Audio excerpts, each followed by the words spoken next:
بغیر وارنٹ کے اٹیک ہوتے رہے. ان کے پاسپورٹ اور چیک بکس تک وہ لے کے گئے, ان کے فون لے کے گئے, ان کے گھر کے باقی اشیاء لے کے گئے. باپردہ بیوی کو اس کے وقت 20 پولیس افسر انٹر ہو گئے, باوجود اس کے کہ کوئی ریسسٹنس نہیں تھی, چیزوں کو گرایا, توڑا گیا, لیکن اس وقت کسی نے اپالوجی نہیں کی. ہم عدالت آئے, کسی عدالت نے ریلیف نہیں دیا. آج بھی اس سلسلے میں ہماری پٹیشن ہے سپریم کورٹ میں پینڈنگ ہے. ہم سپریم کورٹ سے بھی استدعا کرتے ہیں کہ بہت دیر ہو گئی ہے, ہمیں عدالتوں سے ریلیف نہیں ملا. ہمارے رائٹس وائلیٹ ہونے پہ کبھی آئی جی پی نے اپالوجی نہیں کی. یہ ایک ملک میں 2 قوانین ہے. اس کا نتیجہ یہی ہے کہ جس کے پاس اختیار ہے وہ جو کچھ کرے وہ رائٹ ہے, مائٹ از رائٹ. خان صاحب یہی فرما رہے تھے کہ یہی ریزن ہے کہ لگ یوں نہیں رہا بلکہ انفیکٹ ہو یوں رہا ہے کہ ملک بریک ہو رہا ہے اور انصاف کے اصول پامال ہوتے جا رہے ہیں. اس لیے ہم استدعا کرتے ہیں سپریم کورٹ سے, سپیریئر عدلیہ سے, کہ ہمارے جو پٹیشن ہے پینڈنگ ہے اس پہ بھی سنوائی کرے, اس پہ بھی ہمارے رائٹس پروٹیکٹ کرے. ہمارے لیڈروں کے جو رائٹس ہے وہ جو عام شہری کی طرح وہ اپنے رائٹ مانگ رہے ان کی پروٹیکشن کرتے ہوئے تحفظ دے. آپ لوگوں نے دیکھا الیکشن کمیشن نے بھی بارہا ہمارے کینڈیڈیٹ کو ری کاؤنٹنگ کے پیش نظر کے بہانے سے ان کی جیت کو شکست میں تبدیل کیا.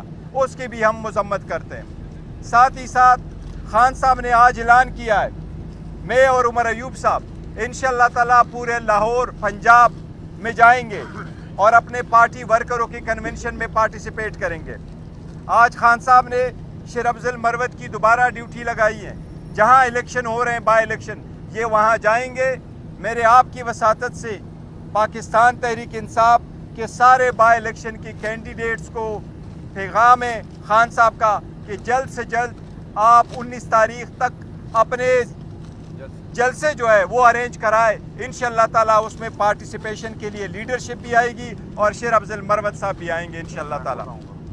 شیر افضل مروت صاحب کی خاص کر ڈیوٹی لگائی گئی ہے, وہ کے پی کے میں بھی جائیں گے اور جلسے کریں گے. ہم سپنے کے ساتھ ہی ساتھ میں بھی جاؤں گا as a chairman Pakistan Tehreek Insaf. Khan صاحب نے آج پہلی مرتبہ ڈیوٹی لگائی ہے. اسی طرح عمر ایوب صاحب کی, جس کے لیے پہلے خان صاحب کی طرف سے یہی احکامات تھے کہ وہ وہاں رہے جہاں تھے اور نیکسٹ انسٹرکشن تک وہ وہاں رہے جہاں پر ہے.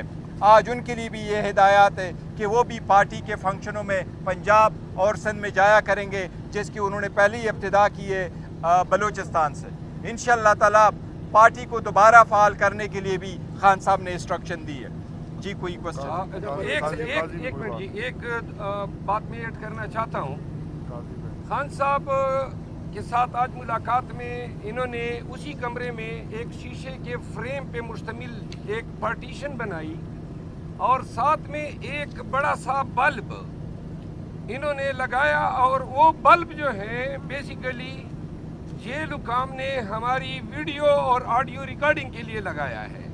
وہ بلب جو ہے ہمیں اجازت نہیں تھی کہ ہم اس بلب کو چیک کرتے, کیونکہ یہ ایک نیا بلب لگایا ہے اور آلریڈی کمرے میں روشنی تھی. ایسے بلب جو ہیں وہ جاسوسی کے لیے استعمال ہوتے ہیں. اسلام آباد ہائی کورٹ نے باقاعدہ ڈائریکشن دی تھی جیل حکام کو کہ خان صاحب کے ساتھ جب بھی وکلا کی ملاقات ہوگی کوئی جیل کا بندہ نہیں بیٹھے گا. آج پھر انہوں نے اس حکم کو پامال کیا. جیل حکام بیٹھے ہوئے تھے, انہوں نے اس آرڈر کو جو ہے بالکل جوتی کی نوک پہ رکھا. اس کے علاوہ یہ جو پارٹیشن بنائی ہے اس کا واحد مقصد یہ ہے کہ جہاں پہ ہمارے درمیان کسر پسر ہوتی تھی وہ بھی ان کے کانوں تک پہنچے. ایک بات. دوسری بات, پنجاب کی قیادت سے میں گزارش کرتا ہوں کہ ہمارے پاس ہم آلریڈی تاخیر میں ہیں ضمنی الیکشن میں, اور 19 تاریخ تک ہمارے پاس 3 دن ہیں. ہمیں کسی بھی حلقے سے پروگرام نہیں آئے ہیں کہ کہاں پہ جلسہ کرنا ہے, تو لہذا جلد از جلد پارٹی سے رابطہ کریں تاکہ ہم فوراً پنجاب کے لیے پروگرام بنا سکیں. باول نگر کے میرا تو کوئی گلہ شکوہ نہیں تھا, گلہ شکوہ کوئی نہیں تھا.